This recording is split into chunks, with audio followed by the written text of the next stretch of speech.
il-miliet, il-ġurnata li fija l-familji jingħaqdu flimkien u jiċċelebraw il-jum ta' twelid ta' Ġesu Bambin, ġurnata illi bdiet bil-qudiesa fil-Katedral tal-Imdina immexxija mill-Arċisqof Charles Scicluna fejn fakkar kif dan il-jum tant importanti irridu naħsbu f'dawk li bħalissa għaddejjin minn żmien diffiċli, b'mod partikolari dawk li għandhom gwerra f'pajjiżhom. Hawnhekk l-Arċisqof semma l-gwerra li għaddejja f'Gaza biswit l-art imqazza fil-post fejn twieled Ġesu Bambin. Monsinjur Scicluna jistqar li d-dinja għandha bżonn il-grazzja u l-verità għaliex dawk isawru il-paċi vera. Id-dinja għandha bżonn il-grazzja, din l-imħabba li ma tfittix lilha nnifisha u għandha bżonn il-verità. Jew inħarsu madwarna l-aħwa. U ninnotaw kemm hemm nuqqas ta' verità bejnietna fid-dinja. Forsi anke kif naħsbu fuqna nfusna.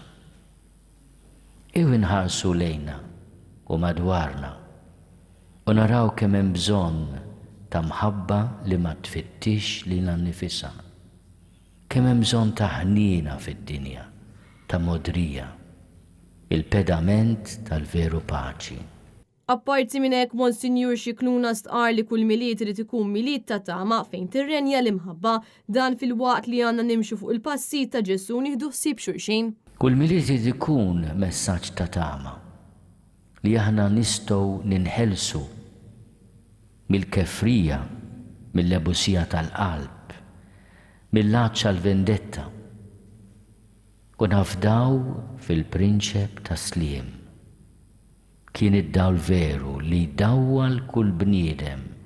F'pajjiżna jum il-miliet kien immarkat temperaturi mhux daqstant kisħin u b'xemx għal ħinijiet twal għalkemm ir-riħ qawwi ferm mill-majstral bosta kienu dawk il-familji organizzaw ikliet fid-djar tagħhom, oħrajn intaqgħu biex iqasmu r-rigali wara li attendew għaċ-ċelebrazzjonijiet li jsiru fil-parroċċi. Il-qudiesa ta' jum il-miliet segwit il-funzjonijiet li saru fil-lejl ta' qabel fejn diversi knejjes kienu mimlija nies illi jingħaqdu għal din il-funzjoni tradizzjonali. Bil-qofol ta' din il-qudiesa tintlaħaq bid-daq tal-injipen illi jiċċelebraw it-twelid ta' Ġesu Bambin.